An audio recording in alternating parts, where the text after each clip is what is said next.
Hello mga ka-trending! Welcome back to ZK Trend. Don Bell may pasabog ngayong Feb 14, si Bell pa mismo nagsabi.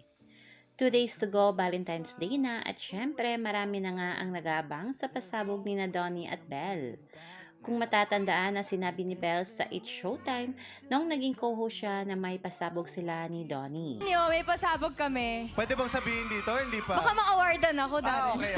Hindi, pero abangan niyo po yan. Sobrang excited kaming pareho dyan. Pero Marami na nga ang nanghula kung ano nga ba itong pasabog na ito ng Don Bell.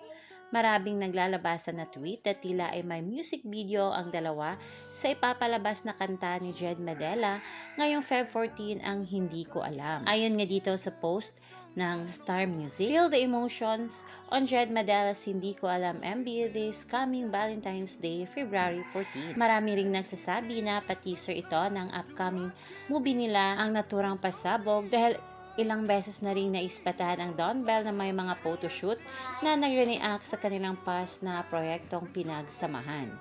Ngunit ang mga iyan ay pawang haka-haka lamang dahil wala pa ngang nakakaalam sa kung anumang pasabog na gagawin nga ng Don Bell.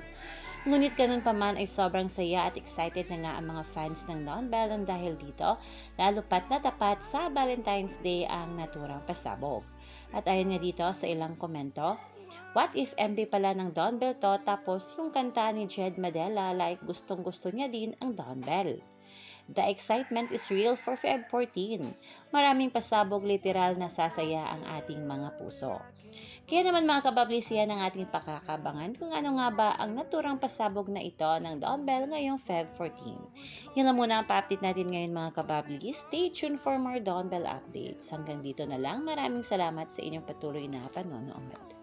Then I'll get back up, try again, come back stronger, no one.